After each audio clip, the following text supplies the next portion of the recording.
안녕하세요 해밀리 여러분, H채널의 한창훈입니다. 반갑습니다. 2019년 6월 21일 비트코인 및 암호화폐 2부를 시작하도록 하겠습니다. 먼저 댓글로 좋은 의견과 질문, 정보 공유해 주신 분들에게 감사 말씀드리고, 오늘 순서는 비트코인 차트를 보고요, 알트코인은 오늘 하루 생략을 하도록 하겠습니다. 지금 Q&A에서 좀 중요한 내용들이 많이 나와서 그 부분을 좀 볼 필요가 있어서 알트코인 차트는 생략을 하고 내일 진행을 하도록 할게요. 일단 비트코인 차트만 보도록 하겠습니다. 현재 지금 9,800달러에 있고, 일단 10,000달러까지 뭐 200달러 남았기 때문에 사실 뭐 10,000달러를 찍고 쉬어도 이상 없다라고 이제 보고 있고요. 일단은 여기서 한 차례 쉬어준다라고 하면 상승 채널의 상단부까지 한번 눌러주고 다시 재차 상승할 수 있습니다. 일단 이 상승 채널의 상단부를 돌파를 했는데, 이 돌파한 위치를 5월달 위치와 이제 비교해 본다라고 하면, 일단 5월달에 이렇게 M자 모습을 만들어주고 한번 눌러주고요. 그 다음에 올라와서 돌파했습니다. 돌파를 했는데, 이 돌파할 때 제가 이제 어제 이 초록색 52평선이 직전 고점이었던 이 5,600달러를 딱 닿았을 때, 그때 이제 돌파가 됐습니다. 그래서 이번에도 상승 채널을 돌파를 한다라고 하면, 상단부를 돌파한다라고 하면 50일 이평선이 직전 고점까지 어느 정도 올라올 때까지 시간을 벌어준 이후에 그 다음에 이제 넘어가 줄 거라고 봤습니다. 그래서 실제로 이제 거의 비슷하게 진행이 됐고, 일단 오늘 오전에 이 상승 채널의 상단부를 돌파를 했어요. 그래서 돌파된 이후에 보시면 비트코인 같은 5월 7일 이후의 흐름 보면 이렇게 다시 한번 눌러줍니다. 눌러주고 15일 이평선, 15이평선이요. 4시간 봉에서 이 15이평선까지 눌러주고 그 다음에 재차 상승 흐름을 이어가요. 그러면 지금도 이제 그렇게 보시면 될 것 같아요. 뭐냐면 여기서 15이평선 올라올 때까지 그리고 이 상승 채널의 상단부를 다시 한번 눌러주고 그 다음에 이제 다시 재차 상승 흐름으로 진행이 될 겁니다. 진행이 될 건데, 이때도 보시면 중간중간에 이렇게 짧게 쉬어줍니다. 그러면 지금 만약에 쉬어준다라고 하면 일봉에서 봤을 때요, 지금 10,000달러가 이때 이제 고점 저항 역할을 했던 10,000달러가 지금 이제 200달러도 안 남았습니다. 채 200달러도 안 남은 상황이기 때문에 10,000달러 정도에서 이제 한 차례 쉬어줄 거고요. 쉬어주고 그 다음에 여기서 쉬어준 이후에 이제 넘어가 줄 거다, 이렇게 봅니다. 그래서 여기서 10,000달러를 저항으로 보기에는 너무 짧다는 거죠. 목표치가 너무 짧고, 보시는 것처럼 지금 이제 50일 이평선과 지금 이제 15일 이평선을 20으로 한번 바꿔볼게요. 20으로 바꿔보면 지금 이제 20일 이평선이 이렇게 상승으로 턴을 했습니다. 지금 20일 이평선이 이렇게 올라오다가 옆으로 누웠죠. 옆으로 누웠다가 다시 지금 상승으로 턴을 했기 때문에, 그리고 이제 50일 이평선과 20일 이평선 이 이격 자체가 지금 좁아 있는 그런 상태입니다. 그래서 어떤 상승의 끝자락이 된다라고 하면 이 이격이 저는 충분히 벌어진 상황으로 이제 보고 있고요. 그러면 지금 이 상태에서 이 이격이 벌어진 이 간격을 가지고 여기서 상승이 마무리될 거라고는 보지 않습니다. 그러면 적어도 지금 이 50일과 120일이 벌어져 있는 이 이격 정도를 저는 벌어진 이후에 상승이 끝나지 않겠냐라고 본다라고 하면, 그러면 한 11,700달러까지는 상승을 해줘야지. 지금 보시면요, 한 11,700달러, 지난 이제 저항이었던 11,700달러까지 올라와 준다라고 하면 이 50과 이 22평선, 22평선과 52평선의 그 이격이 지금 거의 이제 120과 지금 50평선 이격과 거의 비슷한 정도, 그 정도가 되지 않을까 생각을 합니다. 그래서 그 정도가 됐을 때 다시 이제 조정 구간으로 전 들어갈 수 있다라고 봐요. 일단 뭐 추가적으로 어떤 상황에 따라서 추가적으로 더 올라갈 수는 있긴 한데, 일단은 목표치는 11,700으로 봅니다. 뭐 10,000달러, 사실 뭐 오늘 지금 10,000달러 찍고 내려와도 전 될 수 있다라고 보고요. 비트코인은 이제 이렇게 보고 다음 보도록 하겠습니다. 일단 비트코인 뭐 계속 긍정적인 흐름으로 진행이 되고 있고, 비트코인 흐름 따라서 오늘 이제 알트코인들도 뭐 이더리움이라든가 비트코인 캐시가 5% 넘는 상승을 해줬기 때문에, 여기서 이제 도미넌스 자체가 비트코인하고 알트코인들하고 이제 엎치락 뒤치락 하면서 어느 정도 올라가 주다가 비트코인이 목표치를 찍어주고요. 비트코인이 목표치를 찍어주고 조정을 받는 구간에 아마 알트코인들이 슈팅이 나올 겁니다. 순환매가 돌 거예요. 그래서 그렇게 된다라고 하면 일단은 지금 11,700달러 비트코인 올라갈 때까지는 알트코인들도 같이 그냥 따라가주는 정도로만 올라가 줄 겁니다. 무슨 얘기냐면 알트코인들이 여기서 올라가지 않는, 그러니까 원화나 달러 시장에서 알트코인이 올라가지 않으면 BTC 마켓에서 알트코인이 이제 무너지는 모습을 보일 수 있기 때문에 알트코인들도 지금 이제 대형 알트코인들 이렇게 같이 올라가잖아요. 그렇게 올라가는 것처럼 비트코인하고 이제 보폭을 맞춰서 어느 정도 같이 올라가 줄 겁니다. 올라가 주다가 그렇게 되는 상태에서 이제 비트코인이 11,700을 찍고 조정을 받는다. 아니면 뭐 11,700이든 이번 상승의 목표치를 찍어주고 비트코인 조정을 받을 때 그때 본격적으로 알트코인들이 순환매를 돌 것으로 이제 봅니다. 예. 그렇게 보시면 되고, 일단 그렇다고 해서 지금 나머지 알트코인들이 비트코인 올라갈 때 가만히 있는다, 그건 아니에요. 지금처럼 이제 같이 올라갈 수 있는 겁니다. 예, 그럼 이제 이렇게 보고 Q&A로 들어가서 유동준 님이 써주신 내용부터 볼게요. 도미너스 차트를 해밀리 패밀리가 된 부터 배우고 문득 든 생각입니다. 개인적인 소견으로 과거 엄청난 하락장 이후에 시가총액 3위, 4위 코인들이 상폐되어 사라지는 일이 있었다고 들었습니다. 지금 도미너스 차트를 보더라도 2018년 1월 큰 쌍바닥 이후에 비트 점유율이 상승하는 모습이고 이미 60%를 넘어섰습니다. 가장 중요한 코인은 비트코인이기에 결국 나중에 반감기를 거쳐서는 비트만 살아남는 상황이 될 것 같습니다. 태어날 때도 비트코인만 태어났듯이 마지막엔 비트코인만 남는 거죠. 이장님께서 예전 동영상에서 말한 바와 같이 반감기 그래프를 거꾸로 했을 때 비트코인 가격, 즉 비트코인은 무한한 상승을 할 수밖에 없는 구조이고 그 상승의 원동력이 되기 위해 꾸준히 알트코인들이 나와주면서 순환매가 이루어지는 거죠. 이렇게 얘기해 주셨는데, 일단 여기서 제가 이제 그때 차트를 거꾸로 뒤집어서 이제 말씀드렸습니다. 근데 그거는 어디까지나 법정화폐 기준으로 이 법정화폐가 0원으로 가는 과정에서 그 비트코인이 올라갈 수 있는 거고요. 비트코인 올라가는 것뿐만 아니라 저는 이제 리플이라든가 만약에 비트코인이 뭐 1000만 달러 갔다, 100억까지 갔다라고 하면 그에 따라서 리플도 갈 수 있는 겁니다. 비율대로 갈 수 있는 거다라고 보고 있고, 여기서 이제 비트코인만 뭐 올라간다 이렇게 보진 않아요, 저는. 그리고 그 다음에 현실화폐도 똑같다. 달러 외엔 자발티인 것이죠. 베네수엘라의 화폐 가치가 저 도지코인 같은 코인이라고 생각하면 됩니다.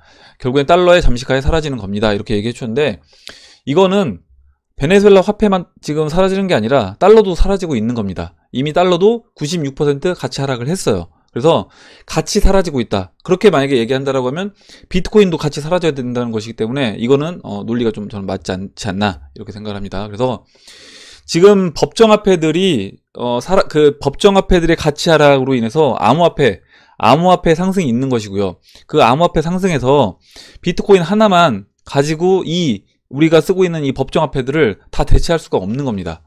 대체할 수가 없고, 지금 이 시대에서 사용하는 여러 가지 용도들의 어떤 여러 가지 용도들의 화폐 단위들, 이런 걸 생각해 본다라고 하면 이거를 비트코인 한 가지로 다 커버할 수 있느냐? 아주 불가능하다라고 보는 거죠. 그러면 확률적으로 비트코인만 살아남고 모든 암호화폐가 다 0원으로 가는 과정은 그거는 극히 힘들다. 거의 저는 물론 뭐 0.001% 가능성이 있다라고 할 수 있겠지만 거의 그럴 가능성은 없다라고 저는 보는 게 맞을 것 같습니다.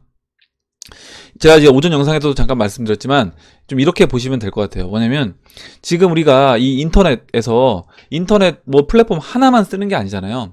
다양한 플랫폼이 있고요. 그 플랫폼 안에서 여러 가지 기능들을 또 하고 있습니다. 그런 것처럼 만약에 플랫폼 안에서 가치들이 계속해서 왔다 갔다 이전이 된다라고 하면 그거에 맞게끔 해당되는 코인들이 당연히 있어야 되는 거고요. 거기에 지금 페이스북에서 스테이블 코인 만든 것처럼 그런 해당되는 스테이블 코인들도 다 있어야 되는 겁니다. 그렇게 되면 당연히 비트코인 한 개 가지고 그 많은 것들을 다 커버할 수 없는 거죠. 당연히 이제 여러 개가 있어야 되는 거고요. 송금 관련된 코인, 뭐 결제 관련된 코인, 그리고 유틸리티 코인들, 그리고 플랫폼 코인들, 이렇게 일단 큰 영역으로 봤을 때 이런 코인들이 필요하다. 거기 스테이블 코인까지요. 이렇게 이제 보시면 될 것 같습니다.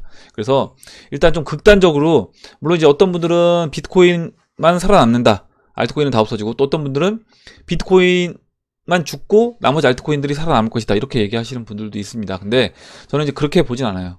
그렇게 보질 않고 완전 극단적으로 가기보다는 비트코인도 당연히 시장에서 일정 부분 차지할 겁니다. 비중을. 그 얘기 뭐냐면 지금 우리가 현실 세계에서 지금 법정화폐가 있음에도 불구하고 금으로도 어느 정도 가치 저장 역할을 하고 실제로 거래를 합니다. 그런 것처럼 저는 비트코인도 그와 같은 그 정도 역할을 해줄 수 있다라고 봐요. 예, 이건 어디까지는 제 개인적인 의견인데 그렇게 생각을 합니다. 그리고 이제 중간은 생략을 할게요. 중간 생략하고 마지막 부분만 읽어보겠습니다. 예전에 들은 바로는 비트코인은 금, 라이트코인은 은이라는 소리가 있었죠. 대표격인 보석들로 금은 다이아 중에 우리가 가장 대중적으로 금을 알고 있는 것처럼 모든 화폐가 사라지고 결국 비트코인만 남게 되지 않을까. 아주 조심스럽게 적어봅니다. 완전 근거 없는 소리는 아닙니다. 결국 도미넌스 차트는 계속 오르고 있고, 이거는 지금 이제 오르고 있으니까 이제 그렇게 보시는 건데, 일단 그 추세 자체는 우하향하고 있는 겁니다. 추세 자체는 우하향하고 있다, 이렇게 보셔야 되고요. 그래서 이제 좀 잘못 알고 계신 것 같아서 제가 이제 그 부분을 말씀드리는 거예요. 비트코인의 움직임에 따라 알트가 움직인다는 것 자체가 하나의 모순이라고 생각이 됩니다. 이것도 좀 잘못 알고 계신 것 같아요. 비트코인의 움직임에 따라 알트코인이 움직인다. 이거는 지금은 그렇게 이제 움직이고, 그건 기축통화이기 때문에 그렇게 보이는 겁니다. 비트코인이 일단 이 시장의 기축통화이기 때문에 그렇게 보이는 거고요. 이 기축통화 역할을 지금 이더리움도 하고 있고 리플도 하고 있습니다. 그리고 이더리움과 리플이 시장에서 어느 정도 중심을 자리를 잡게 된다라고 하면, 그때는 이더, 리플 이런 다른 기축 역할을 하는 코인들도 저는 분명히 이제 지금 이미 거래소에서 그렇게 나와서 진행이 되고 있기 때문에 그것도 좀 약간 다르게 보셔야 될 것 같아요. 그거 모순이라고 생각 안 합니다. 알트가 알트대로의 엄청난 가치가 있다면 따라 움직이지 않는 모습을 보여야 한다 생각됩니다. 그건 실제로 그렇게 움직이고 있습니다. 바이낸스가 이미 따로 움직이고 있죠. 따로 움직이고 있고, 그 따로 움직인다는 것 자체가 시장의 다른 알트코인들과 약간 별개로 움직이는 코인을 얘기하는 겁니다. 뭐 링크도 최근에 이제 따로 약간 움직였다고 볼 수 있고요. 그래서 그거는 아직까지 이 시장에서 뚜렷하게 어떤 두각을 나타내는 그런 알트코인이 안 보여서 그렇게 느낄 수도 있는데, 이미 그렇게 움직이는 코인들이 있다라고 보셔야 되는 거고, 결국 비트의 버린 패들이란 생각이 문득 드네요. 그러면 BNB가 망할 수 있느냐, BNB 코인이 없어질 수 있느냐, 저는 그렇게 보지 않는다라는 겁니다. BNB 코인이 수익을 잘 내고 있기 때문에, 그렇게 수익을 잘 내는 코인이 있다라고 하면 그런 코인은 계속 살아남아서 진행이 된다라고 이제 봐야 되겠죠. 물론 당장 도미넌스 차트상 비트 점유율이 조정이 오고 50%가 된다고 하더라도 아주 나중엔 100%가 되지 않을까라는 생각입니다. 너무 극단적으로 보시는 것 같아요. 제가 봤을 땐 도미넌스 차트 사용에 대해서 배움에 감사하며 부족한 내로 나온 뇌피셜을 적어봅니다, 이렇게 얘기해 주셨는데, 좀 약간 생각을 약간 좀 달리 하실 필요가 있다. 그리고 도미넌스 차트 공부를 조금 더 하셔야 될 것 같습니다. 제가 봤을 땐 도미넌스 차트를 좀 더 공부를 해보시면 좀 다르게 이제 보이실 수 있을 것 같아요. 이렇게 말씀드리고, 잭 오본트님이 그렇다면 반대의 경우도 생각해 볼 수 있겠네요. 비트코인을 잘 키워서 버림패로 쓰고, 이렇게 보시는 분들도 많이 계세요. 그러니까 비트코인은 이 암호화폐, 이 블록체인이 만들어지는데 기여를 했고, 결국에 비트코인을 어느 정도 키워 놓은 다음에 비트코인을 버림패로 쓴다라고 또 보는 분들도 있습니다. 그래서 이거는 어디까지나 시각이 달라지는 건데, 너무 저는 이거를 극단적으로 한쪽으로 치우쳐서 보는 거는 좋지 않다라고 생각을 합니다. 한 방에 다른 코인 폭발시켜서 초양극화를 더욱 극대화시키는 거죠. 도미넌스 채널, 일단은 채널 기준 우하향 중입니다. 확률이 0%는 아니지만 조금 어려울 것 같다. 이제 제고본트님 의견과 거의 이제 저도 의견이 비슷하다라고 보시면 될 것 같고요. 코인 참수님이 모든 것은 존재 가치가 있다. 맡은 자리에 그 역할을 다 하겠죠. 우리는 공부해서 그것들을 잘 이용하여 가치 있게 써먹으면 된다고 봅니다. 그래서 여러 가지 역할을 하는 다양한 뭐 플랫폼, 송금, 결제, 또 뭐 유틸리티 코인들, 이렇게 스테이블 코인들까지 이렇게 다양한 각자의 역할을 하는 코인들이 있다. 좀 더 이제 그런 부분에서 다양한 역할을 하는 코인들을 좀 공부를 해보시면 도움이 될 것 같아요. 그리고 이수진님이 이 맥락처럼 암호화폐 대표적인 명사, 암호화폐 거래하냐 이렇게 안 물어봅니다. 너 비트코인 하냐 이렇게 물어보죠. 이 맥락처럼 암호화폐 대표적인 명사로 비트코인이 암호화폐 상징적인 자리를 잡는 것뿐 그 이상 그 이하도 아니라고 생각한다. 그에 따른 가치가 부여될 것이고, 현 사회에 사용되는 현금을 대체하는 새로운 암호화폐가 등장하는 것은 틀림없다. 지금 암호화폐 시장에서 비트코인이 100% 도미넌스를 가져가게 된다면 오히려 저는 이 시장이 몰락할 것 같다. 그래서 뭐 이렇게 생각할 수도 있습니다. 그래서 일단 다양한 의견이 있는데, 일단 이 다양한 의견은 좋습니다. 좋고, 좀 너무 극단적으로 한쪽으로 치우쳐서 보는 거는 좀 조심할 필요가 있다 라고 생각을 해요. 그래서 좀 다양한, 완전 나와 반대되는 사람들 입장도 이야기를 한번 들어보시고, 이 사람들이 왜 이렇게 얘기하는지, 예를 들어서 지금 이제 유동주님은 비트코인만 살아남고 다 모든 알트코인이 없어진다 이렇게 얘기하시는 거고요. 또 어떤 분들은 아까 이제 뭐 제보부님 예를 써주셨지만, 알트코인만 살아남고 비트코인은 그 역할을 다 하면 소멸될 것이다 이렇게 보는 분들이 있다라고 하면, 그분들은 어떤 근거로 그렇게 얘기를 하는지 한번 그걸 생각해 보시면 좀 도움이 될 것 같습니다. 이렇게 보고 다음 보도록 할게요. 탱크야님이 써주신 내용 보겠습니다. IMF SDR, XDR 어쩌면 이렇게 써주셨고 뭐 스테이블 코인 26개 출시 많은 부분은 더 찾아봐야겠지만 우리는 지금 당장 코앞에 떨어진 만원짜리를 봐야 할 게 아닌 앞으로 올 QE4, QE5를 생각해 봐야 할 것 같습니다. 이렇게 얘기해 주셨고 이 토큰 포스트 기사를 이제 볼게요.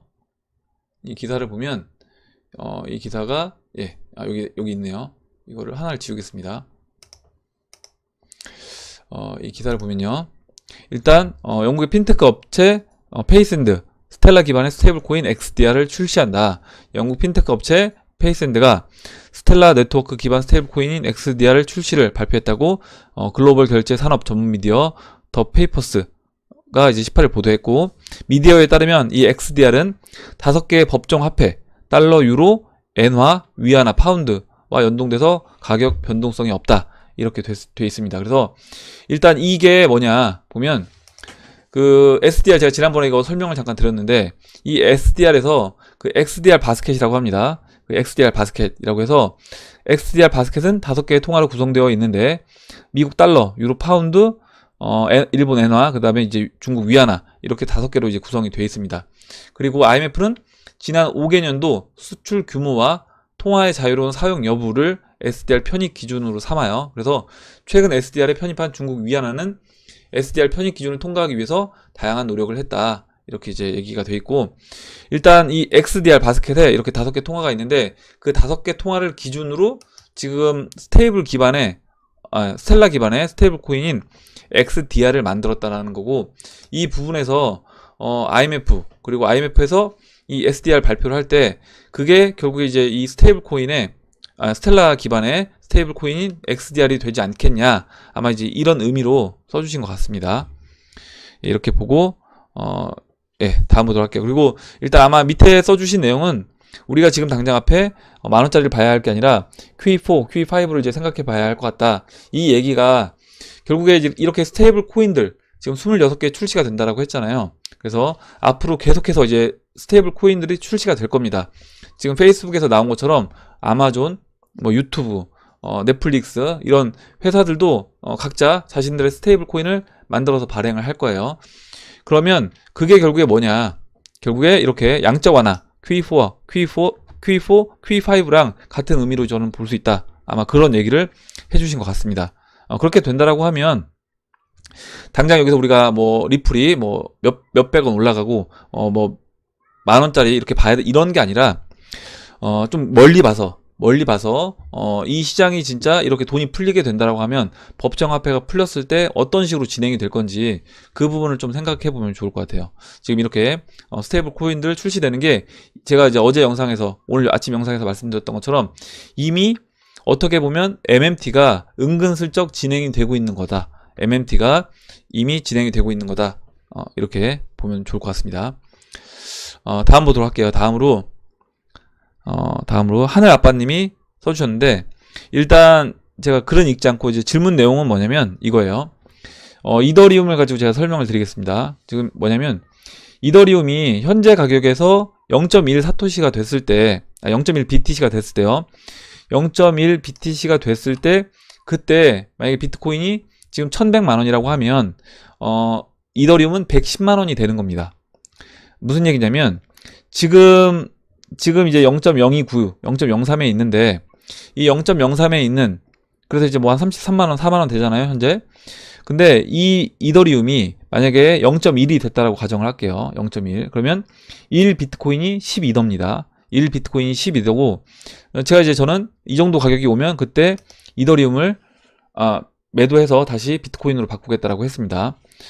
그러면 이 0.1이 됐을 때 비트코인이 만약 가격이 지금 1100만 원이 아니라 만약 5천만 원이 되면 어떻게 되겠냐라는 거예요. 그래서 당연히 5천만 원이 되면 5천만 원의 10분의 1인 500만 원이 되는 겁니다.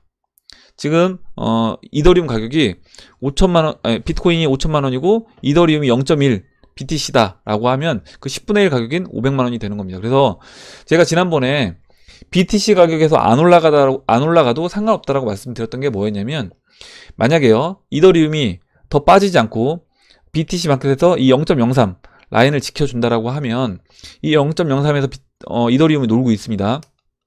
놀고 있고 비트코인 혼자 쭉쭉 올라가요. 진짜 뭐 도미넌스가 뭐 말도 못하게 이제 되겠죠. 비트코인 혼자 쭉 올라갑니다.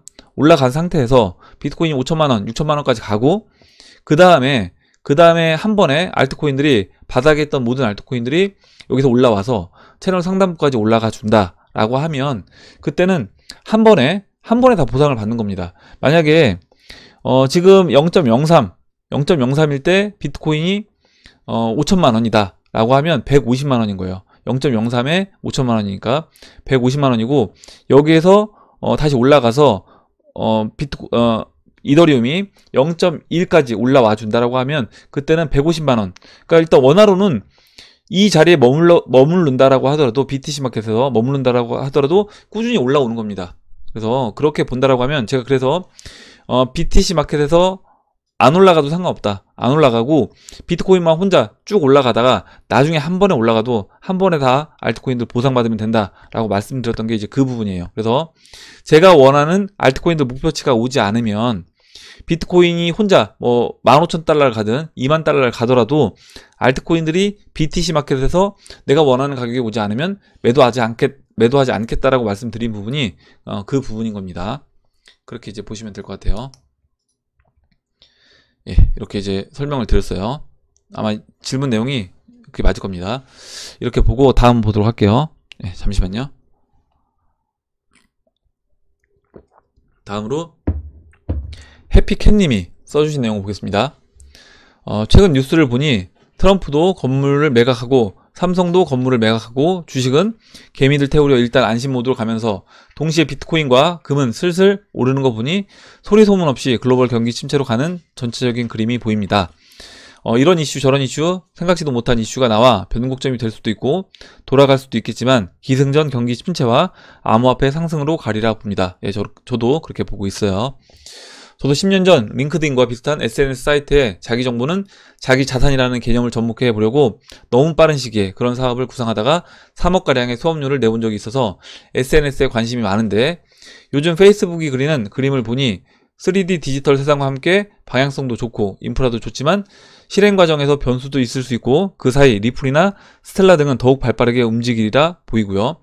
트위터 CEO는 온라인 단일화폐가 필요하다면 비트코인 적합하다라고 한 거 보면 트위터, 카카오, 유통대기업, 금융사 등도 각각 스테이블 코인이나 기존 코인을 채택해 빠르게 디지털 화폐 시대에 대한 대비를 해 나갈 것 같습니다. 네, 맞습니다. 이런 움직임들은 기존 상위 암호화폐들한테는 결국 좋은 일이라고 생각하고 H채널님 방송 열심히 들으며 꾸준히 매집해 나갈 생각입니다. 이렇게 써주셨고 일단 제가 보는 시장 방향하고 거의 이제 비슷하게 보고 계신 것 같아요. 그래서 일단 지금 침체 국면으로 들어가는 거는 이제 어쩔 수 없는 이건 수순이다라고 보고 있고 당연히 경기 침체 국면으로 들어갔을 때 그 돈들이 암호화폐로 이제 갈 거라고 보는 겁니다. 거기에 더해서 지금 페이스북이 이 스테이블 코인 만든 거는 결국에 이 스테이블 코인은 법정화폐와 연동된 것이기 때문에 그렇다라고 하면 이거는 암호화폐한테는 호재다. 암호화폐는 호재고 결국에 암호화폐 시장으로 돈이 들어올 수밖에 없게끔 만드는 어떤 창구 역할을 할 거다. 이 스테이블 코인이 이렇게 봅니다. 그리고 이제 거기에 더해서 지금 테더와 그리고 만약에 페이스북 코인이 지급 준비금 개념을 도입해서 실제로 그렇게 진행이 된다라고 하면 이거는 MMT를 이미 시작한 거나 마찬가지다. 이렇게 아까도 이제 얘기 드렸지만 그렇게 정리하시면 될 것 같아요. 다음으로 크리스님이 써주신 내용 볼게요. 암호화폐 규제 관련 뉴스가 있어 참고하시라 링크 걸어봅니다. 이렇게 얘기해 주셨고 그 내용을 보니까 FATF 암호화폐 권고안 영향 진단 해서 내용이 나왔고요. 제가 지난번에 비슷한 내용을 말씀을 드렸습니다. 그래서 일단은 이 FATF 따라서 특근법 개정 추진하고 제도화가 아닌 강력한 제재 장치가 될 것이다. FATF 권고안 확정을 앞두고 우리나라에서도 특정 금융거래 정보의 보고 및 이용 등에 관한 법률에 암호화폐 자금 세탁 방지 관련 내용을 포함하기 위한 입법 활동이 진행이 되고 있다라고 했고 그래서 결국에 이제 암호화폐 거래소가 KYC와 그다음에 이제 AML을 이거를 등록을 해야 된다라고 했습니다. 근데 이 AML을 할 수 있는 거래소가 많지 않고 개정안대로라고 하면 결국에 업비트, 빗썸, 코인원, 코빗 등 주요 4대 거래소를 제외하고 국내에 존재하는 대다수 거래소가 이 신고 수리 요건을 갖추지 못해 영업할 수가 없게 된다 그리고 4대 거래소라고 해서 안전한 것만 아니다. 자금 세탁 방지법의 의무를 다하지 않았다는 빌미를 잡혀 신고가 말소가 되면 역시 영업 활동이 불가능해질 수 있다. 이렇게 되어 있는데, 일단은 뭐 4대 거래소, 그리고 또 이제 만약 중소거래소에서도 자금이 어느 정도 있어서 그 AML 조건을 취할 수 있는 그런 거래소는 살아남겠죠. 살아남을 건데, 그러면 제가 지난번에도 말씀드렸던 것처럼 이 법률안을 누가 좋아할 것인가 한번 생각해 보면 될 것 같고요. 이 법률안을 좋아할 거는 당연히 정부가 이제 관리 감독을 해야 되니까. 그리고 거기에 이 대형 거래소 입장에서는 어찌됐든 중소거래소라고 하더라도 경쟁 상대가 될 수 있고요. 나중에 이런 거래소가 크는 걸 원치 않을 겁니다. 그러면 당연히 그 부분에서 자신들은 준비를 할 수 있기 때문에 좀 좋아할 거라고 생각해요. 그리고 이렇게 됐을 때 이게 이제 부정적인 것보다는 어찌됐든 제도권 안으로 한 발 들어오는 것이기 때문에 저는 일시적으로는 안 좋은 영향을, 시장에 단기적으로 하락을 불러일으킬 수 있어도 전체적으로 길게 봤을 땐 좋은 거다라고 봅니다. 예, 이렇게 보고 다음 보도록 할게요. 다음으로 김카나리아 님이 써주신 내용 볼게요. 이장님 하시는데 진짜 이장이신가요? 궁금해서요. 이렇게 얘기해 줬고, 닥터 우식 님이 사토시 전나구 해밀리 주민의 이장님이다. 박지환 님이 친밀감으로 해밀리라는 팬명으로 하게 됐다. 이렇게 시골틱하게 얘기를 해주셨고, 보시면요. 세종일보 행복도시 해밀리 6-4 생활권 복합주민 공동시설 건립 본격 추진 중에 있습니다. 실제로 6월 11일자 기사고요. 보시면 연기면 해밀리 6-4 생활권의 복합주민 공동시설, 글자가 안 보이니까 좀 키워볼게요. 공동시설 시공사로 태화건설이 저도 모르게 선정이 됐습니다. 일단은 저는 해밀리 이장을 목표로 해밀리 이장이 되는 것을 목표로 지금 열심히 노력을 하고 있습니다. 예, 이렇게 보고 다음 보도록 할게요. 창피하니까 빨리. 예, 다음 보겠습니다. 다음으로 진님이 써주신 내용 보겠습니다. CJ양 23세 아가씨가 뭐 그렇게 전문적이다요. 난 50다대화는 코린인데 여러 면에서 아주 부럽네요. 얘기해 주셨고, 스텔라 루멘 코멘트에 대해서 딥도다, 벡트, 피델리티, 이토르 또는 이제 그레이스케일에 올려져 있는 코인의 타이밍 분기마다 맞춰서 잘 바꿔가면 손해볼 확률은 좀 줄어들지 않겠냐, 이렇게 얘기해 주셨고, 일단 올려주신 내용 보면, 그러니까 그레이스케일이라든가 이런 벡트라든가 뭐 피델리티 이런 투자를 진행하는 그런 기관들의 포트폴리오를 따라서 같이 비슷하게 진행을 하면 괜찮지 않겠냐, 이렇게 써주신 겁니다. 그래서 일단 그레이스케일 거를 보면요, 그레이스케일 갖고 있는 포트폴리오는 비트코인, 이더리움, XRP, 스텔라 루멘, 이더리움 클래식, 디지털 라지 캡, 그리고 라이트코인, 지캐시, 비트코인 캐시, 젠, 이렇게 있습니다. 그래서 여기 뭐 대형 알트코인들, 우리가 이제 알만한 알트코인도 있고 또 이제 모르는 알트코인도 한 2가지 있는 것 같은데, 일단 이런 식으로 이제 포트폴리오를 짜서 가져가고 있다, 이렇게 보시면 되고, 일단 뭐 대부분 포트폴리오에서 큰 비중을 차지하는 거는 한 보시는 것처럼 80% 정도 비중 차지하는 건 비트코인이에요. 그리고 나머지 알트코인들, 이더리움하고 뭐 XRP 이런 나머지 알트코인들이 비중이 뭐 한 20-30% 정도에서 나머지 비중을 차지하고 있다, 이렇게 이제 보시면 될 것 같습니다.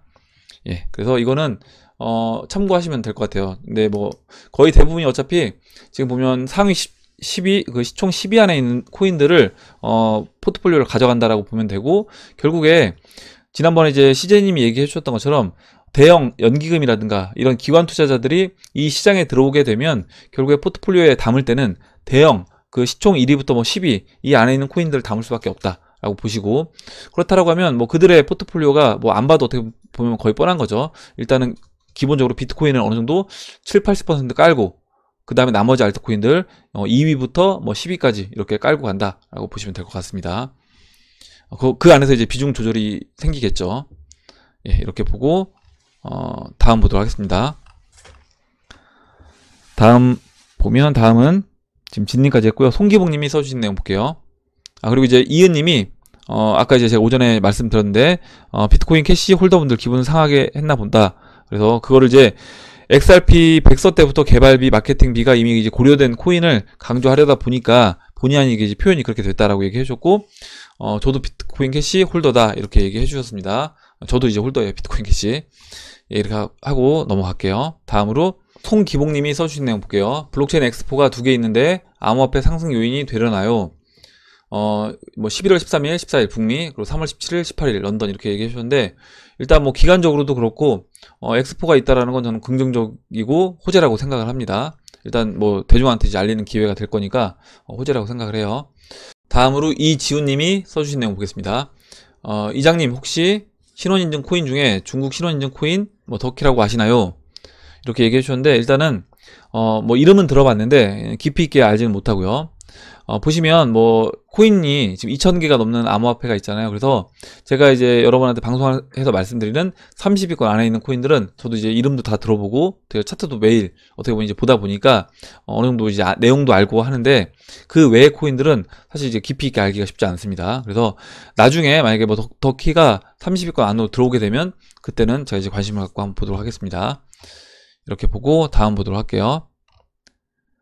다음으로 이제 카라존님이 써주신 내용 보겠습니다. 저는 이제 은혜에 대해서 써주셨어요. 은혜에 대해서 이제 여러분들한테 도움이 될 만한 내용을 써주셔서 읽어보도록 하겠습니다.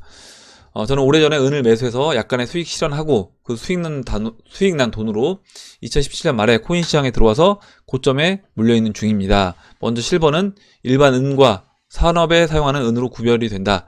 일반 은은 우리가 사용하는 은반지, 은수저 등등 은을 사실 때 아셔야 하는 건, 실버바를 사시면 나중에 팔 때 1kg당 약 3만원을 손해보게 된다. 즉 은 가공비를 지불해야 한다는 것이죠. 골드바는 가공비가 따로 없어 골드바를 사셔도 괜찮습니다. 그래서 은을 사실 때는 알갱이 그래듈이래요. 알갱이 은을 사실 것과, 그리고 일반 은은 아무리 보관을 잘해도 시간이 지나면 은색에서 색깔이 누리끼리해지는, 그러니까 약간 검은색으로 변한다.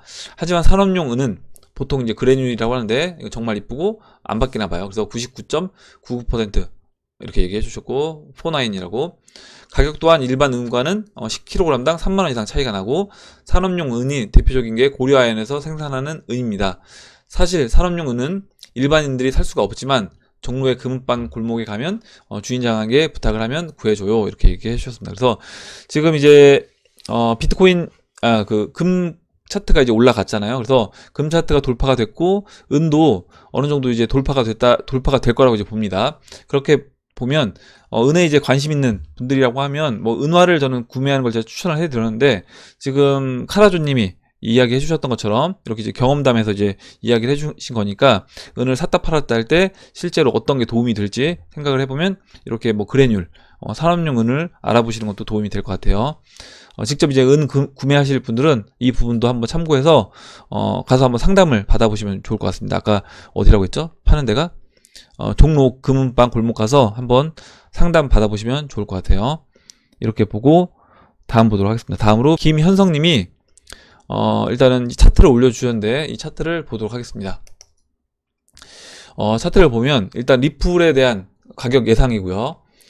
비트코인, 이렇게 이 비트코인과 리플 차트를 비교해 주셨는데, 2017년도 초에 리플이 이렇게 큰 상승을 했을 때가 비트코인이 전 고점 2013년도 고점이었던 1100달러 정도, 이 1060달러 이 라인을 넘고 나서 신고점 올라오고요. 그 다음에 이 신고점에서 한번 눌러줬을 때, 그때 리플이 올랐다는 겁니다. 그러면 제가 아까 처음에 서두에 말씀드렸던 것처럼 이번도 저는 마찬가지일 거라고 보는 거예요. 이번에도 비트코인이 원하는 목표치까지 11,700달러라고 하면 그 11,700달러까지 올라와 주고, 그 다음에 비트코인이 이렇게 조정을 받을 때 그때 대형 알트코인들이 이런 식으로 펌핑, 순환매가 돌 거다, 이렇게 봅니다. 근데 이제 지금 이 비트코인 차트 흐름을 이렇게 이제 예상을 해주셨고요. 이렇게 돼서 지금 아마 이제 김현성님은 이 검정색으로 그린 건 제가 이제 보는 차트 같아요. 그래서 저는 지금 이제 5월달 기준으로 상승이 시작됐고, 그래서 5월달부터 이제 상승이 시작돼서 6월달, 7월달 저는 이제 알트코인들이 갈 거라고 봅니다. 이렇게 해서 이렇게 그 상승 차트를 그렸는데, 아마 김현성님은 첫 번째 시나리오는 이거고요. 이 물음표, 빨간색 물음표로 되어 있는 이 검은색 리플 차트, 그리고 이 두 번째는 이 분홍색 XRP 폭등 두 번째 시나리오 해서 두 번째 시나리오는 이렇게 이제 예상하신 것 같습니다. 이렇게 예상을 해서 첫 번째 시나리오는 지금 7월달에 이제 본격적으로 상승하는 흐름, 그리고 두 번째 시나리오는 10월달에 상승하는 흐름으로 이렇게 예상을 하셨는데, 뭐 둘 다 상관없다라고 봅니다. 어차피 뭐 제가 지난번에도 말씀드렸지만 7월달에 올라가나 10월달에 올라가나 뭐 크게 차이 나는 건 별로 없다라고 보고 있고, 오히려 뭐 10월달에 올라가게 되면 세 달 동안 또 저가에 추가적으로 더 매수할 수 있는 기회가 많아졌다라고 우리는 이제 그렇게 받아들이면 될 것 같고요. 그리고 늦게 가는 만큼 또 그 보상도 커질 거다라고 보면 됩니다. 채널 상단부가 올라갈 것이기 때문에 더 상승해서 또 크게 더 먹을 수 있는 거예요. 그래서 뭐 어찌됐든 다 긍정적으로 이제 볼 필요가 있습니다. 이렇게 보고 다음 보도록 할게요. 다음으로 진님이 내용 올려주신 걸 보도록 할게요. 저 처음에 이게 뭔지 몰랐어요. 페이스부크가라고 해서 페이스부크가 뭘까 했는데 페이스북입니다. 페이스북. 그래서 페이스북이 미치게 하는 비트 시장 이렇게 이제 얘기가 나왔고 이제 기사를 공유를 해주셨는데 이걸 보면요 좀 의미 있는 얘기가 있습니다. 여기에 어떤 내용이냐면 페이스북에서 리브라 코인을 이제 만들었죠. 이 1000층짜리라고 해석된 게 이제 리브라 코인입니다. 리브라 코인이 비트코인 공간을 어떻게 바꿀까 이렇게 되어 있고요. 일단 보시면 중요한 내용이 뭐냐면 일단 이 리브라 코인은 현금 및 현금 등가물에 중점을 둔다. 그리고 비트코인과는 달리 리브라는 가장 먼저 지불 네트워크이며 페이팔과 가장 유사하다. 그러나 페이팔과는 달리 리브라는 자체적으로 동전을 발행하지만 기초 통화의 운명을 결정하는 중앙은행의 통화 정책에 의존을 한다. 그리고 이것이 미국 달러의 가능성이 높기 때문에 리브라의 가치는 연방준비은행에 직접적으로 의존한다. 이렇게 되어 있습니다.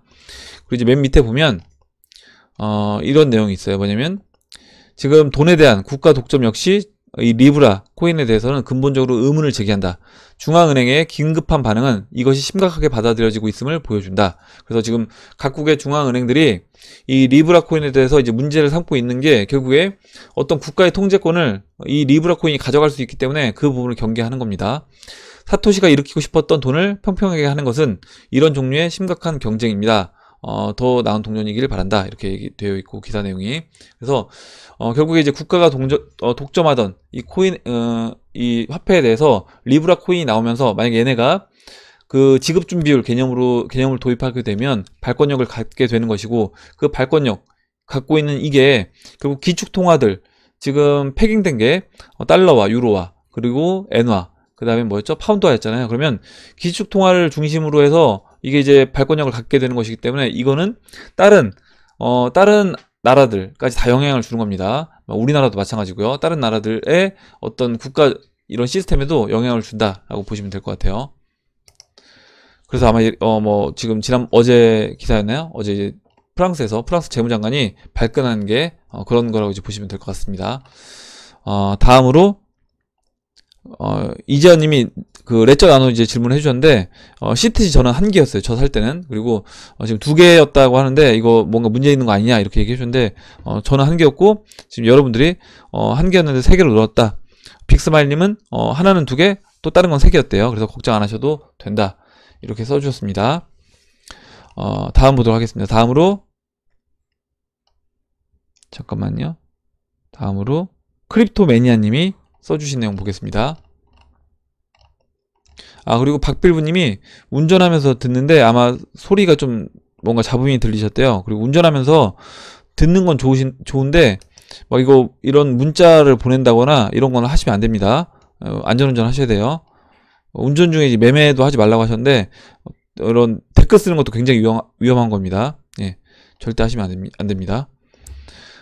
다음으로 빛 가르기님이 써주신 내용 보겠습니다. 한국은행 사이트에 2019년 6월 금융안정 보고서를 보시길 추천드립니다. 무역전쟁과 부동산 하락으로 한국 경제가 어떻게 될지 보고서로 전망을 했습니다. 이렇게 되어 있고 부채이자 못 내는 기업이 40%가 넘고 부동산도 15% 실질적으로는 30에서 40% 하락할 수 있다고 하네요.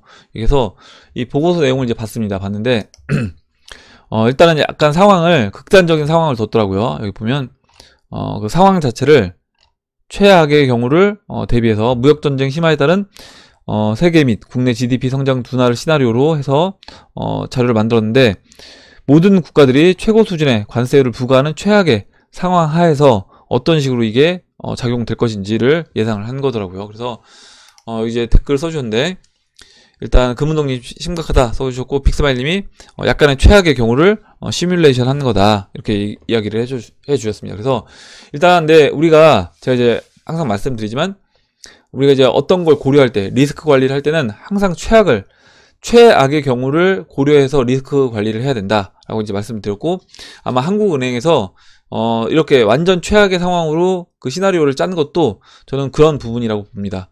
만약에 극단적인 상황까지 갔을 때 우리나라가 어떻게 될 것인지 그 부분을 이제 체크를 한 거라고 이제 보시면 될 것 같아요. 그래서 당연히 이렇게도 진행될 수 있다고 생각하고 준비를 해야 되는 겁니다. 준비는 예, 이렇게 보고 다음 보도록 하겠습니다. 다음으로 크립토 매니아님이 써주신 내용 볼게요.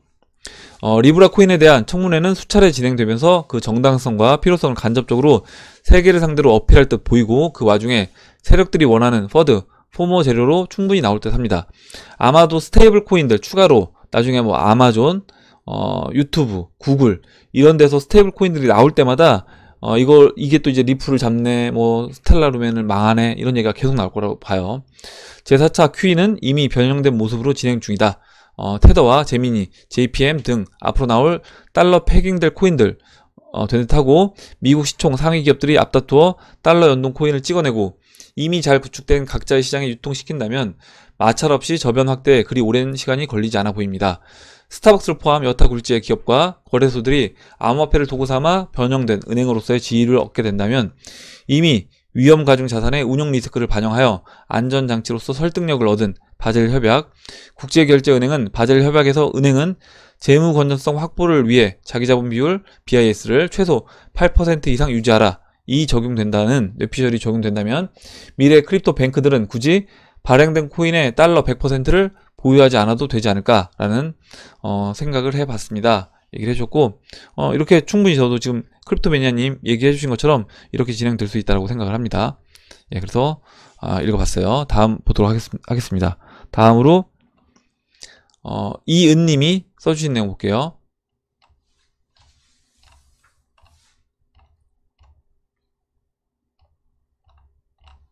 예, 이은님이 써주신 내용을 보겠습니다.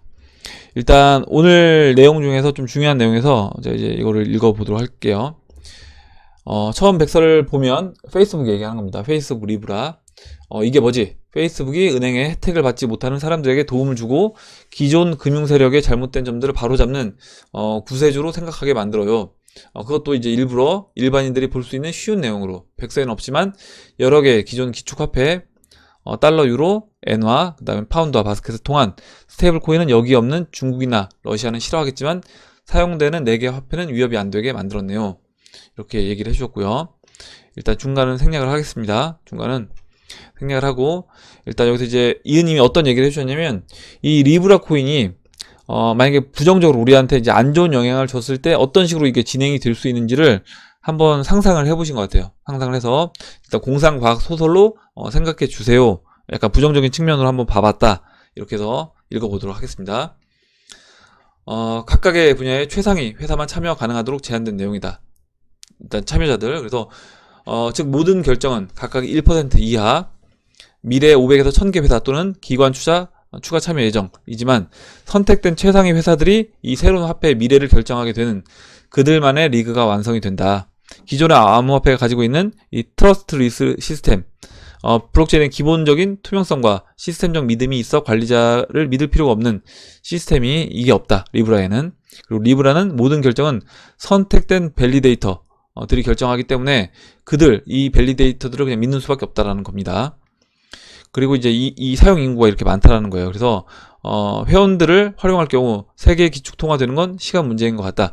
여기에 기존 스테이블 코인과 다른 건 결제에 있는데 기존 스테이블 코인은 다른 가상화폐 구매에만 사용할 수 있습니다.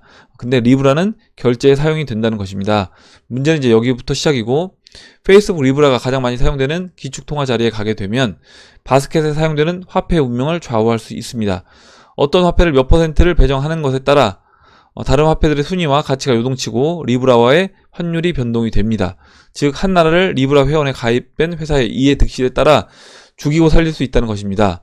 그 후 다른 화폐나 가상화폐를 바스켓에 넣을 수도 있고 뺄 수도 있습니다. 그리고 그들이 결정하면 어떤 화폐와 연동 안 해도 됩니다. 마치 미국 달러가 처음에는 금과 연동됐다가 지금은 아닌 것처럼. 그래서 기존 암호화폐는 사실 일반 국가에서 볼 때는 양날의 칼이다. 잘만 사용하면 기존 국가들이 MMT로 무절제하게 발행된 화폐로 인해서 무너질 수 있는 내수 경제를 살릴 수가 있는데 즉 죽어가는 나라를 살릴 수 있다. 일본을 예를 들면 일본은 암호화폐를 국가적으로 선호하는 것은 GDP 대비 부채가 높고 226%로 0% 금리에 돈을 찍어내서 디플레이션을 막고 있는데, 여기 암호화폐는 경쟁화폐가 아닌 가치 저장 장치로 관리만 제대로 한다면 내수 경제에 엄청난 힘을 실어줄 뿐 아니라 부채 해결도 가능하다. 개인적인 생각이지만 일본은 암호화폐 외에는 미래 경제에 대안이 없어 보입니다. 하지만 이제 리브라는 틀리고 엔화의 경쟁 상대가 될 수 있다. 지금은 엔화를 바스켓에 넣은 양해탈을 쓴 늑대가 양처럼 접근하지만 그걸 믿는 나라는 없을 거고, 리브라의 이제 더 무서운 점은 이 코인 시스템인데, 리브라 코인 외에 어제 이제 제가 설명드렸습니다. LIT라고 리브라 인베스트먼트 토큰이 있다. 그래서 이제 그 지급 준비금 개념을 두는 게 이 LIT였습니다. 그래서 이 LIT를 갖고 있는 사람들, 이 LIT를 갖고 있는 사람들한테 일정 부분의 이제 이자 형식으로 돈을 주는 거죠. 이 사람들이 이제 돈을 넣기 때문에 그 지급 준비금을 넣어서 주고, 그리고 이제 그 사람들이 어떻게 보면 저는 이 부분에서 어느 정도 이제 결정권을 또 갖고 있을 수도 있다 라고 봅니다. 그래서 어쩌면 이제 이더리움과도 경쟁하는 시스템이 될 수 있겠다는 생각이 들고, 그럴 경우 모든 코인들과 경쟁을 하는 시스템으로 변화된다라고 보면 됩니다. 이렇게 얘기해 주셨는데요. 일단 부정적으로 보기 시작하니까 무섭죠? 이렇게 중간 얘기를 해 주셨고요. 대신 이제 공상과학 소설로 생각해 주시고, 리브라가 탄생하여 기축화폐 되기까지는 넘어야 할 산이 엄청 많아 보입니다. 미국 국회에서 청문회를 요청했고 유럽도 막아야 한다는 정치인들이 나오기 시작했죠. 그래서 물론 중국, 러시아와 인도 화폐가 바스켓에 없기 때문에 100% 맞겠죠. 회원이 못된 금융권은 모두 경쟁이 되고 앞으로 나올지 모를 구글 코인, 아마존 코인 등등의 어떤 쟁쟁한 기업 코인들과도 경쟁하게 될 거라고 봅니다. 그리고 내년에 시작이나 할 수 있을지 모르겠네요. 이렇게 얘기해 줬고요. 잠시만요. 예. 일단은 지금 이제 그 리브라 코인이 안 좋은 방향으로 좀 진행이 됐을 때 이렇게 이제 시나리오를 써 주셨는데, 일단 제가 보는 그 리브라 코인은 어찌 됐든 결국에 이 리브라 코인도 스테이블 코인이고요. 그 법정화폐, 네 가지 법정화폐를 기반으로 해서 만들어진 스테이블 코인입니다. 그리고 우리가 지금 보는 이 시장의 관점은 결국에 이 모든 우리 법정화폐들, 달러 포함, 다 포함입니다. 다 포함. 모든 법정화폐들은 이제 영원으로 갈 것을 저는 이제 가정을 하고, 영원으로 간다라고 했을 때 그 가치가 이전되는 곳이 어디냐라고 하면 이제 암호화폐라고 한 것이고요.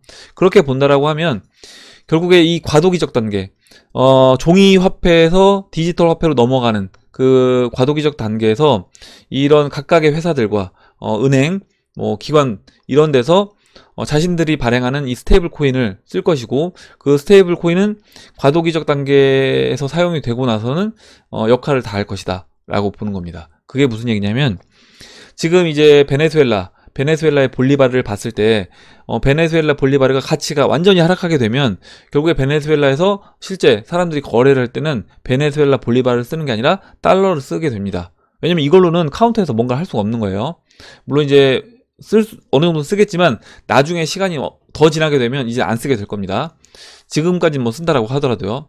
그러면 이런 식으로 이제 진행이 될 거라고 보는 거예요. 아까 얘기하셨던 것처럼 맨 마지막에 각국의 은행들, 그리고 뭐 페이스북 뿐만 아니라 또 뭐 구글, 아마존, 유튜브, 넷플릭스 이런 여러 회사들이 각자 스테이블 코인을 만들고, 그 스테이블 코인을 중심으로 이제 암호화폐가 거래가 되고요. 그 스테이블 코인들이 법정화폐를 대신해서 디지털 화폐로서 역할을 해줄 겁니다. 그러면 법정화폐가 영원으로 갈 때 그 스테이블 코인들 또 영원으로 같이 가겠죠. 그리고 법정화폐가 영원으로 가는 거를 오히려 촉진시킬 겁니다. 그 스테이블 코인들이 그 지급준비금 개념으로 많이 찍어내게 되면서 오히려 이 법정화폐들이 0으로 가는 걸 더 빠른 속도로 영원으로 가게끔 만들어 줄 거예요. 그렇게 되게 되면 나중에는 예를 들어서 뭐 1 비트코인이 진짜 100억, 그리고 뭐 1 리플이 뭐 1000만원 이렇게 됐을 때, 우리가 리플 얘기할 때 나중에 뭐 1000만원 단위까지 가게 되면 그때 뭐 리플을 얘기할 때 뭐 드랍 개념으로 쓴다고 얘기하고요. 비트코인 같은 경우는 사토시 개념으로 최소 단위로 우리가 어떤 기준을 세워서 쓸 거라고 얘기를 합니다. 그런 식으로 이제 전 진행될 거라고 보는 거예요. 뭐냐면 나중에 이제 그 리플의 드랍 개념으로 쓴다라고 하면요. 드랍이 1드랍이 우리나라 원화로 만약에 뭐 1000원이다 라고 하면요. 이렇게 1000원까지 이제 올라갔어요. 그렇게 됐을 때 1000원을 나중에는 1드랍까지 이제 쓰질 않게 되고, 그때는 그냥 없애버리는 겁니다. 그냥 뭐 식당이라든가 뭐 커피숍이라든가 이런 데서 야 1000원 1드랍 이렇게 쓸 때 처음에는 같이 쓰겠죠. 1000원 1드랍을 같이 쓰다가 나중에는 1000원을 아예 생략을 해버리고, 단위가 크니까 생략을 하는 거죠. 생략을 하고 그냥 1 드랍으로 표현을 하는 겁니다. 근데 그 전에 아마 베네수엘라처럼 화폐 개혁을 통해서 뒤에 그 단위를 없애는 그런 일도 할 거예요. 지금 뭐 베네수엘라 0 5개 줄였잖아요. 우리나라도 지금 화폐 개혁 얘기가 나오고 있습니다. 뭐 0 3개를 뒤에 줄이겠다. 이런 식으로 나오는데, 만약에 화폐 단위가 막 이렇게 기하급수적으로 화폐가 가치 하락을 하면서 뭐 1, 2풀이 1000만 원, 1, 2풀이 뭐 1억 이렇게 된다라고 하면, 예를 들어서요.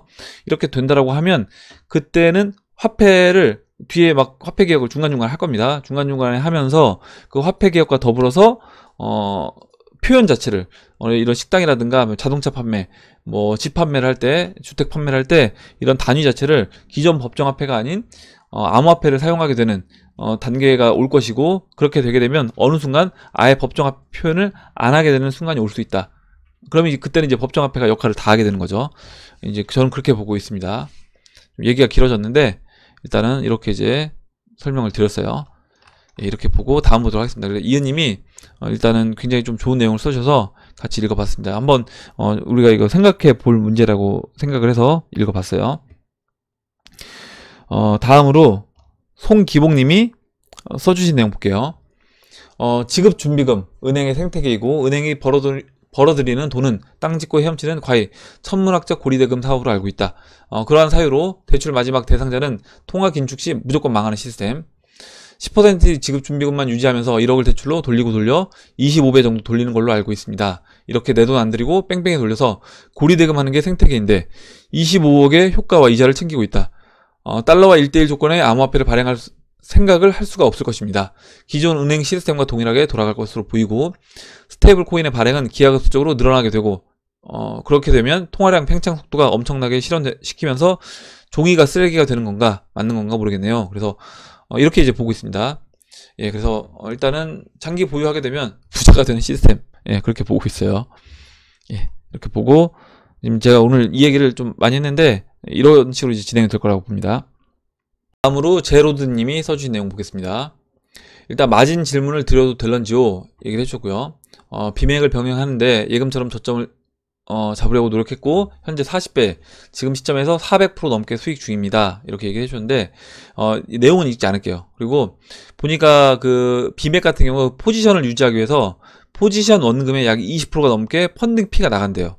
그러면 이거는 진짜 안 하시는 게 좋습니다. 안 하시는 게 좋고, 일단 이야기는 마지막에 보면 제가 사업하다가 망하고 다시 사업하는데 경제적으로 여유가 없어서 현물 비중은 거의 없고 마진으로만 최근에 하게 되었거든요. 이렇게 얘기해 주셨는데요. 제가 진짜 이제 걱정이 돼서 드리는 말씀인데 뭐냐면 지금 이 암호화폐 시장이 변동성이 굉장히 큰 거는 알고 계실 거예요. 굉장히 변동성이 크고 이 변동성이 큰 시장에서 변동성이 안 큰 시장에서도 40배 하면 버틸 수가 없는 겁니다. 사실 뭐 10배만 해도요. 10배만 해도 10% 변동은 어느 때나 나올 수 있어요. 암호화폐 시장은. 주식시장도 10% 변동 나오잖아요. 물론 이제 코스피는 좀 힘들지만 각 개별 종목은 언제든지 10% 변동 나올 수 있습니다. 그러면 이런 암호화폐 시장에서 10배도 아니고 40배를 레버리지를 써서 내가 이 마진 거래를 한다? 이거는 거의 저는 자살행위라고 봅니다. 그래서 지금 이제 수익이라고 하면 뭐 정리를 적당히 하시는 게, 물론 더 벌 수도 있습니다. 더 벌 수 있는데 이거를 더 벌어도 저는 항상 문제라는 거예요. 이거에 길이 들여지게 되면 더 벌어도 문제다. 오히려 금액을 키운 다음에 언젠가 한번 깡통 되는 거다. 그래서 절대 하지 마시고, 제가 이걸 왜 이렇게 말씀드리냐면 돈이 없어도 아까 오전 영상에서 이제 보신다라고 하면 예전에 300만 원 가지고 2017년도 초에 리플 몇 개 살 수 있었어요? 15만 개 살 수 있었어요. 그럼 15만 개가 최고점에 갔었을 때는 얼마냐면 4,000원이라고 하면 6억입니다. 300만 원이 6억이 됐어요. 그러면 그런 시장이 이 암호화폐 시장인데 뭐하러 우리가 지금 이걸 내가 깡통이 언제 될지 모르면서 불안해하면서 이 레버리지를 쓰냐는 거죠. 300만 원 정도는 사실 내가 알바를 하든 아니면 뭐 투잡을 뛰든 쓰리잡을 하든 열심히 노력하면 두세 달만 모아도 모을 수 있는 돈입니다. 그렇다라고 하면 두세 달 진짜 열심히 일을 해서 그 돈을 모아서 비맥을 하실 게 아니라, 비트맥스를 하실 게 아니라, 여기 20% 완전 이거 사기꾼들이에요. 20% 뛴다는 건 펀딩피를. 이걸 하실 게 아니라 오히려 이걸 가지고 지금 저점에 있는 리플을 사셔야 되는 겁니다. 리플 아까 이제 이거 올려주신 차트, 예? 보시면 지금 여기서 여기 올라가면 이 수익률이 얼마냐면요. 5만%에요, 5만%. 5만 3천%. 500배, 500배. 500배인데, 이 500배로 올라왔다라는 겁니다. 그리고 지금 위치가 어디예요? 지금 여기 있는 겁니다. 여기 2017년도 이 저점이 있던 여기 있는 건데, 500배 먹으면 내가 100만원만 넣어도 5억이에요. 그러면 아까 제가 말씀드렸던 것처럼 300만원 정도는 진짜 열심히 돈을 모으면 모을 수 있다는 거죠. 뭐 짧은 시간 안에도. 우리가 성인이고 내가 튼튼한 몸을 갖고 있다라고 하면 좀 잠 덜 자가면서 일을 하면 모을 수 있다라고 생각합니다, 저는. 요즘에 이제 시급도 많이 올라갔잖아요. 그럼 차라리 그렇게 악착같이 두세 달 고생하고 술 담배 안 하고 오히려 내가 아낄 거 아껴서 한번 모은 다음에 그 돈을 가지고 리플 사서 갖고 있는 게 저는 훨씬 안전하게 돈을 벌 수 있다라고 생각합니다. 그리고 아까 말씀드렸지만 벌 수는 있어도 이 번 게 단기적으로 저는 번 거라고밖에 생각 안 돼요. 언젠간 깡통이 될 수밖에 없다. 그리고 만약에 제로드님이 진짜 나는 타고난 트레이더다 라고 하시면 상관없겠지만 물론 이제 있습니다. 그런 분들이 거의 뭐 저는 0.1%도 안 될 거라고 봐요. 0.01% 정도밖에 안 될 건데 아마 그 0.1%밖에 안 되는 분들도 40배로는 안 할 것 같아요. 그분들도 뭐 레버리지를 써도 뭐 5배 아니면 자금 관리를 철저하게 하면서 레버리지를 써야지 돈을 벌 수 있는 거지, 그 자금 관리가 안 되면서 그냥 막 레버리지 써서 한다, 이거는 깡통 될 수밖에 없다, 이렇게 보고 절대 안 하셨으면 좋겠습니다. 진짜 이거는 제가 이제 이미 다 해봤고 또 예전에 다른 분들 이렇게 주변에서 많이 봤기 때문에 말씀드리는 거예요. 예, 안 하시는 게 좋아요, 진짜로. 네, 이렇게 말씀드리고 다음 보도록 하겠습니다. 그리고 충분히 이 시장이 돈을 벌 수 있는 시장입니다. 그만큼 이제 가능성이 있는 시장이기 때문에 우리가 무리하게 안 하더라도 전 돈을 벌 수 있는 시장이라고 봐요. 다음으로 박지환님이 써주신 내용 보겠습니다. 전체 채널 설정 예전 영상 보면 나온다고 그래서 봤는데 와사비님 차트를 불러오는 방식으로 하면 된다고 했는데 안 됐다, 이렇게 얘기해 주셨는데, 채널 설정은 직접 그리셔야 되는 겁니다. 직접 그리셔야 되고 트레이딩 뷰 차트에서 보시면요, 여기서 채널이 이렇게 있습니다. 이 패러럴 채널, 이걸 하셔서 직접 그리셔야 되고, 이 그리는 연습을 많이 해 보셔야 돼요. 차트 많이 보시고 이건 직접 하셔야 된다.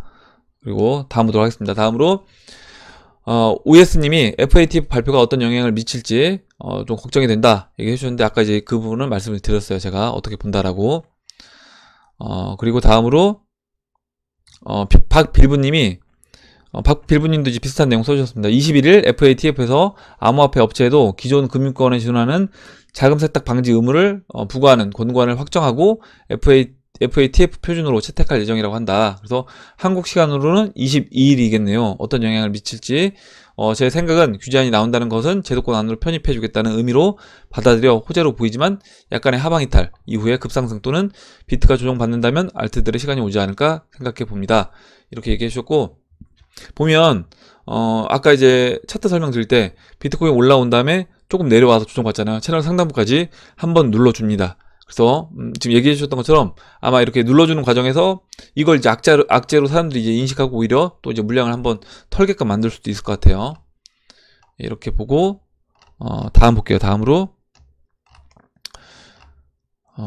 이제 1426님이 페이스북의 리브라에 비트만큼 관심이 많습니다. 전 세계에서 가장 파급력이 높은 가상화폐 중 하나가 될 것 같다. 저는 이제 그렇게 보진 않고 그냥 스테이블 코인들 중에 하나가 될 것 같다, 이렇게 봅니다. 그래서 앞으로 뭐 지금 이미 JP모건에서도 스테이블 코인 만들었고, JP모건에서 스테이블 코인 만들었을 때도 야 이거 굉장히 파급력이 높을 거다라고 얘기했고요. JP모건 뭐 제미니거래소 각 거래소들도 스테이블 코인 만들고요. 페이스북, 다음에 이제 아마존, 유튜브에서도 스테이블 코인 만들고 다 만들 겁니다. 다 만드는데 이렇게 스테이블 코인이 만들 때마다 아마 이런 얘기는 계속해서 나올 수 있다. 야 이게 이제 파급력이 높고 이게 또 리플을 영향을 줄 거다, 이렇게 이야기가 나올 수 있습니다. 근데 저는 어찌됐든 스테이블 코인은 법정화폐와 같이 그 수명을 다할 것이다 라고 보고 있어요. 누군가 트윗에서 만약 리브라가 활성화되고 실생활에서 사용이 된다면 페이스북은 앞으로 100년 기업이 될 수 있다라고 이야기를 하더라고요. 그거랑은 저는 상관없다, 이렇게 봅니다. 페이스북이 뭐 성장할 수는 있겠지만 그게 이제 리브라 때문에 뭐 성장한다, 이렇게 보진 않아요. 예, 이렇게 하고 일단 페이스북 뭐 주가는 상승 여력이 어느 정도 될지 궁금하다 얘기를 해주셨는데, 일단 제 생각은 이렇게 말씀드렸고요. 페이스북 주가는 일단 뭐 다음에 제가 한번 시간이 되면 이건 보도록 하겠습니다. 마지막으로 이은님이 써주신 내용만 보고 마무리하도록 하겠습니다. 트럼프가 이란에 드론 격추에 대한 보복으로 이란에 대한 공격 명령을 내렸다가 철회했다고 합니다. 중동의 전쟁이 터질 경우 기존의 주식시장의 움직임과 암호화폐 시장에 미치는 영향에 대해 궁금증이 생겼습니다. 이렇게 얘기해 주셨고요. 일단 주식시장은 전쟁이 시작되기 전까지 그 기간이 만약에 있다라고 하면 그때는 안 좋은 영향을 끼칠 겁니다. 왜냐면 이제 불확실성이 있기 때문에 불확실성이 내재되어 있다 보니까 일단 주식시장에는 안 좋은 영향을 끼칠 것이고요. 당연히 저는 암호화폐 시장에는 긍정적인 영향을 줄 거다라고 봅니다. 그리고 어느 정도 주식시장이 그 미리 선반영돼서 빠졌다라고 하면 전쟁이 시작됐을 때는 주식시장은 올라갈 수도 있다. 단기적으로라도 단기적으로 상승할 수 있다라고 보고요. 일단 이런 전쟁은 암호화폐 시장이 긍정적인데 이란을 보면 이란 같은 경우는 지금 뭐 선택의 여지가 몇 개 없습니다. 그리고 미국 입장에서는 미국이 지금 트럼프 대통령이 공격 명령을 내렸다가 철회를 했는데 그 철회한 이유는 제가 봤을 땐 이렇게 이제 보고 있어요. 뭐냐면 여러 가지 선택 방법이 있다는 거죠. 미국 입장에서 봤을 때. 특히 이제 미국 입장에서 트럼프 입장에서 봤을 때는 재선이 있는데 그 재선 과정에서 내가 이란과 전쟁을 하는 게 나한테 유리할 것인가 아니면 전쟁을 하지 않고 다른 카드를 쓰는 게 유리할 것인가를 이제 따져볼 겁니다. 그래서 지금 베네수엘라처럼 어떤 금융 제재를 통해서 그 각 베네수엘라 볼리바를 약세로 몰아서 베네수엘라를 완전히 나라를 이제 망가뜨려 놓은 것처럼 그런 식으로 이제 진행을 시킬 수도 있고요. 이란을 저는 이제 이미 그렇게 진행 중에 있다라고 봅니다. 이란이 베네수엘라처럼. 그리고 아니면 그 방법이 아니라 다른 방법도 있어요.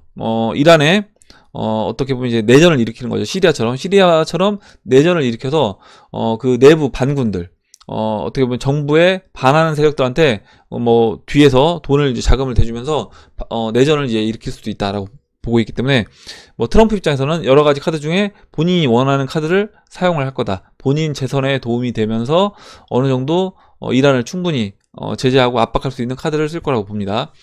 일단은 이란이 지금 어떤 상황인가 잠깐 보면요. 일단 이란 리알화 차트입니다. 보시면 이렇게 지금 우상향하고 있습니다. 그리고 2008년도 대비해서 얼마큼 상승했는가 보면 2008년도에 만이었어요.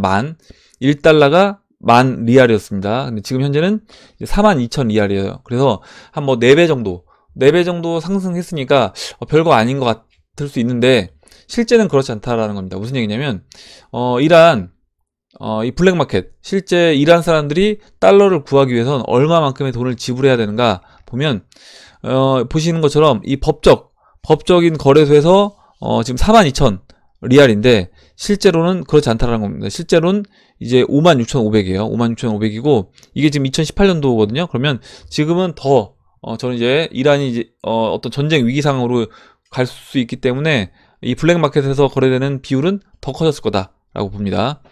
그리고 인플레이션이 지금 이란이 53.8%까지 올라와 있는데요. 보시면 인플레이션이 지금 2019년도 현재 52%예요. 52%. 그래서 인플레이션도 이 수치상으로는 52%지만 그 이란 국민들이 체감하는 거는 훨씬 더 크다. 그리고 이란 리알화 환율이 이게 아마 실제로 그들이 느끼는 아까 보시면 제가 이제 이 작년 2018년도가 아까 54,000이라고 했잖아요. 54,000이라고 했는데 2018년도 11월 달이 지난해 35,000원에서 139,000이래요. 1달러당 실제 이제 구하려고 하면. 그래서 그만큼 거의 4배 정도 1년 만에 4배 정도 추가적으로 오른 겁니다. 아까 2008년도에 만이었고요. 만에서 지금 13만이니까 13배 정도 화폐 가치가 떨어진 겁니다. 그리고 이런 상황에서 그럼 이란이 하이퍼 인플레이션으로 됐는가 그 부분을 본다라고 하면 이란의 주식시장이 보시는 것처럼 이렇게 전고점을 넘어갔습니다.